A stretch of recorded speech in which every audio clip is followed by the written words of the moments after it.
क्या आप हाउसवाइफ हैं, पढ़ी लिखी हैं, लेकिन घर की जिम्मेदारियों की वजह से घर के बाहर नहीं जा पा रही हैं कोई भी जॉब करने के लिए, कोई भी काम करने के लिए? तो आज मैं आपको बताऊंगी कि कैसे आप घर पे ट्यूशन क्लासेस शुरू करके अपनी पहचान बना सकती हैं और अपनी कमाई भी बना सकती हैं।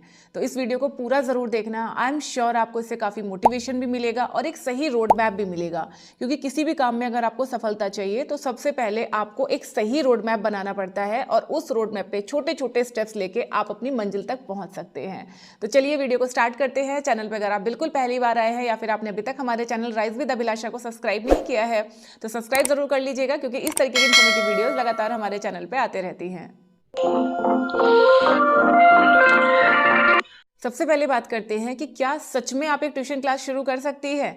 तो देखिए, अगर आप सिर्फ 12th पास हैं तो आप 1 से 5 तक के बच्चों को पढ़ा सकती हैं। अगर आप ग्रेजुएट हैं तो 6 से 8 तक के या 10 तक के बच्चों को भी पढ़ा सकती हैं। और अगर किसी सब्जेक्ट में आप एक्सपर्ट हैं तो उस पर्टिकुलर सब्जेक्ट को भी आप अपने क्लास में आप पढ़ा सकते हो।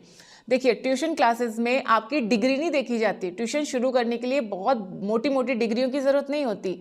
ज़रूरत होती है कि जो भी चीज़ें आपको आती हैं उनको सही तरीके से आपको समझाना आना चाहिए, बच्चों को हैंडल करना आना चाहिए, या बच्चों के दिमाग के साथ आपको कनेक्ट करना आना चाहिए। अगर ये क्वालिटीज़ आपके अंदर हैं तो आप अगर सिर्फ 12th पास भी हैं तो भी अपनी ट्यूशन क्लासेस आप स्टार्ट कर सकते हैं। तो सबसे पहले आप मुझे कमेंट करके बताइए कि आपकी क्या क्वालिफिकेशन है और कौन कौन सी क्लास के बच्चों को आप पढ़ाना चाहते हैं। ठीक है, तो चलिए अब देख लेते हैं स्टेप नंबर 2 कि भाई हमें ट्यूशन शुरू कैसे करना है। ट्यूशन शुरू करने के लिए सबसे पहली चीज आती है प्रमोशंस, बताना लोगों को। क्योंकि देखो, आप घर में बैठे हो, किसी को तो नहीं पता कि आप ट्यूशन शुरू करने वाले हो या ये आइडिया आपके दिमाग में आ भी रहा है। तो आपको क्या करना है, सबसे पहले प्रमोट करना है। आप अपना व्हाट्सएप स्टेटस लगा सकते हो ताकि जो आपके अड़ोसी पड़ोसी हैं या आपके रिश्तेदार हैं उनको पता चले।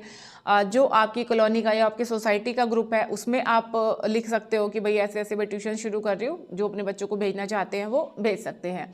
इस तरीके की चीज़ें आप कर सकते हैं। जो भी आपके आसपास में हैं, आपके फ्रेंड्स हैं, उनको आप बता सकते हैं। और अगर ऑनलाइन ट्यूशन आप शुरू करने की सोच रहे हैं तो आप अपने सोशल मीडिया का इस्तेमाल कर सकते हैं। जैसे मैंने भी बताया, व्हाट्सएप स्टेटस लगा सकते हैं, FB, इंस्टाग्राम, एक्स, जो भी प्लेटफॉर्म आप यूज करते हैं उन सोशल मीडिया प्लेटफॉर्म पे आप बता सकते हो कि आप अपनी ट्यूशन क्लासेस शुरू करने वाले हो। तो जो भी इंटरेस्टेड लोग हैं वो एनरोल कर सकते हैं। तो ये तो बात हो गई कि भाई बताना कैसे है। दूसरी बात इसमें आती है कि भाई क्या क्या चीज़ों की हमें ज़रूरत पड़ेगी। तो ज़रूरत पड़ेगी आपको एक रूम की। आप अपने घर में एक हॉल खाली कर सकते हैं, एक रूम आप खाली कर लीजिए और वहाँ पे आप चेयर टेबल आप लगा लीजिए। ध्यान रखिए कि शुरुआत में बहुत सारा इन्वेस्टमेंट आपको नहीं करना है कि भाई बच्चों के लिए हम चेयर लेके आ गए, पूरा हमने सेटल कर लिया, स्मार्ट बोर्ड लेके आ गए, ब्लैक बोर्ड लेके आ गए, व्हाइट बोर्ड लेके आ गए। वो सारी चीज़ें आप शुरुआत में मत करो। पहले आप देखो कि लोगों का रिस्पॉन्स कैसा आता है, कितने बच्चे आपके पास आते हैं। ये सब चीज़ें तो आप बाद में भी कर सकते हैं। कोशिश करें कि आप जीरो इन्वेस्टमेंट पे या फिर मिनिमम इन्वेस्टमेंट पे आप शुरू करें। जिन चीज़ों की एक्चुअली में ज़रूरत है वो आप लाके ज़रूर रखिए ताकि आपकी ट्यूशन क्लास एक प्रोफेशनल दिखे, लोगों को लगे कि हाँ आप एफर्ट्स डालने वाले हो, आपने सीरियसली इस चीज़ को शुरू किया है। ठीक है, तो भाई हमने प्रमोट भी कर दिया क्लास को, 4 लोगों को हमने बता भी दिया और बैठने की हमने व्यवस्था भी कर ली। अब बात करते हैं सबसे मेन चीज़ की, दैट इज आपका सब्जेक्ट। आप सब्जेक्ट कैसे डिसाइड करोगे कि आपको क्या पढ़ाना है। तो जैसे मैंने अभी आपको बताया कि आपकी क्वालिफिकेशन के ऊपर डिपेंड करता है। जितनी आपकी क्वालिफिकेशन है उसके हिसाब से आप बच्चों को पढ़ाना शुरू करो। ठीक है, लेकिन पढ़ाना शुरू करने से पहले, जैसे आज मुझे आइडिया आया कि भाई चलो मुझे ट्यूशन शुरू करने हैं, तो सबसे पहले आप क्या करोगे, जिस क्लासेस को आप पढ़ाने वाले हो उनका आप सिलेबस मंगा लो। अभी जैसे मैं ये वीडियो रिकॉर्ड कर रही हूँ फरवरी के लास्ट में। ठीक है, बहुत सारे स्कूल में एग्जाम हो चुके हैं और बाकी जो बच्चे हैं सबके मार्च में एग्जाम होके खत्म हो जाएंगे। तो अपने आसपास में आप नजर रखो कि भाई कौन कौन से बच्चे किस किस क्लास में हैं। जैसे आप पहली क्लास से 5वीं क्लास तक के बच्चों को आप पढ़ाने की सोच रहे हो या तीसरी क्लास तक के बच्चों को पढ़ाने की सोच रहे हो, तो जिस भी क्लास तक के बच्चों का आप पढ़ाने की सोच रहे हो और जो बच्चे भी पास आउट हो रहे हैं उनसे आप बुक कलेक्ट कर लो, पुराना सिलेबस आप ले लो और फिर आप पहले उसको एक बार पढ़ो थोरोली, देखो कि आपको कितना आता है, क्या आप सच में पढ़ाने के लिए तैयार हो या सिर्फ आपको लगता है कि आप अपने टाइम में पढ़ाई में बहुत अच्छे थे या आप खाली बैठे हो तो इसीलिए हम शुरू कर रहे हैं।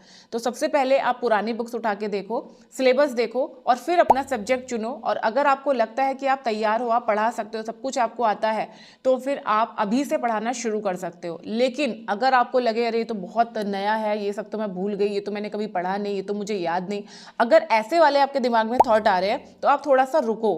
पहले आप अच्छे से खुद से स्टडी करो सिलेबस उन क्लासेस का जिन क्लासेस को आप पढ़ाने वाले हो, उसके बाद आप पढ़ाना शुरू करना। नेक्स्ट एक जो चैलेंज आता है दैट इज फीस कितनी रखें। तो देखो फीस कितनी रखें ये बहुत आसान है डिसाइड करना। अपने आसपास में जो लोग पहले से ट्यूशन पढ़ा रहे हैं वहां से थोड़ा पता करो कि वो लोग कितनी फीस ले रहे हैं। अपनी फीस उनसे थोड़ी सी कम रखना, क्योंकि अगर आप फीस बढ़ा के रखोगे एकदम फ्रेशर हो तो ऐसे ही आपके पास बच्चे नहीं आएंगे। फीस थोड़ी सी कम रखिए और 3 डेमोस्ट्रेशन आप कम से कम जरूर दीजिए, यानी 3 फ्री क्लासेस आप दीजिए। और ये 3 फ्री क्लासेस आप देने वाले हो, ये बात आप अपने व्हाट्सएप स्टेटस पे जब आप लगा रहे हो कि हम पढ़ाना शुरू कर रहे हैं तो ये पूरा पैम्पलेट बनाओ और वहां पे आप लिख सकते हो कि 3 दिन के फ्री क्लासेस है जो आप फ्री में आके मतलब यहाँ पे अटेंड कर सकते हैं। उसके बाद अच्छा लगे तो आप कंटिन्यू कीजिए, ठीक है। तो ये चीज़ आप दे सकते हो। एक और बहुत ज़रूरी चीज़ जो आपको ट्यूशन क्लासेस शुरू करने से पहले ही डिसाइड कर लेना है दैट इज़ आपकी क्लास का स्ट्रक्चर क्या रहेगा, यानी आप कैसे पढ़ाओगे। जैसे कि आज मान लो मैंने कोई टॉपिक रीड करा दिया, कल मैं उसको पूरा समझाऊंगी और उसके जो क्वेश्चन आंसर वगैरह या वर्ड मीनिंग है वो मैं क्लास में सिखाऊंगी और घर से उसको लर्न करने के लिए लेके आऊँगी। वीकली मैं एक टेस्ट लूँगी, ठीक है। तो ये पूरा ना आप पहले से तैयार करके रखो, क्योंकि बहुत सारे पेरेंट्स होंगे जो आपसे पूछेंगे कि भाई आपका क्या स्ट्रक्चर रहेगा, कैसे आप पढ़ाओगे, क्या होमवर्क आप कराओगे। तो वो सारी चीजें आप पहले पेरेंट्स से भी क्लियर कर लो और अपना भी आप क्लियर करके रखो कि आप क्या क्या पढ़ाने वाले हो। बहुत सारे ट्यूशन टीचर होते हैं जो सिर्फ होमवर्क कराते हैं, लेकिन होमवर्क कराना काफ़ी नहीं है। ट्यूशन में बच्चे सिर्फ होमवर्क करने नहीं आ रहे हैं, वो कुछ नया सीखने के लिए आ रहे हैं। तो अगर आप बच्चों को कुछ नया सिखाना चाहते हो तो पहले से आप एक स्ट्रक्चर बना के रखो कि मुझे बुक रीडिंग करानी है, या सपोज आपको अगर मैथ्स का ट्यूशन लेना है, पहले मुझे पूरा टॉपिक अच्छे से पढ़ाना है, समझाना है, उसके बाद हम न्यूमेरिकल्स करेंगे और फिर उससे रिलेटेड कुछ क्वेश्चन मैं घर के लिए दूंगी। तो इस तरीके का जो भी आपका सब्जेक्ट है, सब्जेक्ट के हिसाब से आप पहले से पूरा स्ट्रक्चर बना के ज़रूर रखिए, ताकि जब पेरेंट्स आपके पास आए उनको आप सारी चीज़ें डिटेल में समझा सको और उन्हें लगे कि हाँ आप एफर्ट्स डालने वाले हो, आप सीरियसली ये क्लासेस शुरू कर रहे हो। ये समझाना बहुत ज़रूरी है। अगर आपने बस ऐसे ही बोल दिया कि हाँ जी भेज दो पढ़ाना है और आपसे पेरेंट्स ने कुछ पूछा और आप एकदम गायब हो गए, तो वो चीज़ ना पहले दिन ही फिर पेरेंट्स को बहुत खराब लग सकती है और हो सकता है फिर बच्चे आपके पास नहीं आए। तो थोड़ी सी मेहनत करके अपने ट्यूशन का स्ट्रक्चर आप जरूर डिसाइड कर लीजिए। अब बात करते हैं सबसे इंपॉर्टेंट टॉपिक की, दैट इज कमाई कितनी हो सकती है। तो देखो अगर आपके पास सिर्फ 3 बच्चे भी आते हैं, सिर्फ 5 बच्चे भी अगर स्टार्टिंग में आते हैं और आप उनसे 1000 रुपए भी चार्ज करते हो तो बड़े आराम से आपको 3000 से 5000 रुपए महीने के मिल जाएंगे, जो कि धीरे धीरे सिर्फ बढ़ेंगे। अगर आपका काम अच्छा है, आपको समझाने का तरीका आता है, आपके बच्चों के जो भी बच्चे आपके सारे उनका रिजल्ट अगर अच्छा आता है तो हर साल ये जो आपकी कमाई है वो बढ़ती जाएगी। जितना जितना आपका एक्सपीरियंस होता जाएगा उसके हिसाब से अपनी फीस भी आप बढ़ा सकते हैं और आपके पास बच्चों की संख्या भी बढ़ती जाएगी, ठीक है। तो जितना भी आपका मिनिमम है, जितने भी कम से कम भी अगर बच्चे आ रहे हैं तो उनके साथ ही आप पढ़ाना शुरू कर सकते हैं।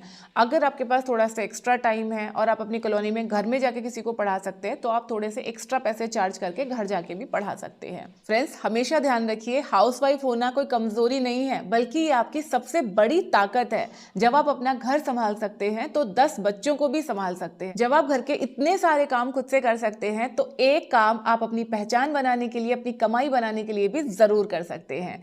आई होप ये वीडियो और जानकारी आपको जरूर पसंद आई होगी। अपने फ्रेंड्स और फैमिली में आप जरूर शेयर करना, खासकर उन लोगों के साथ जो पढ़ाना शुरू तो करना चाहते हैं लेकिन समझ में नहीं आ रहा कि कैसे प्लान करें। तो इस पूरी प्लानिंग को उनके साथ में शेयर जरूर करना। नेक्स्ट आप किस टॉपिक पे वीडियो देखना चाहते हैं कमेंट सेक्शन में जरूर लिखिए। नमस्ते।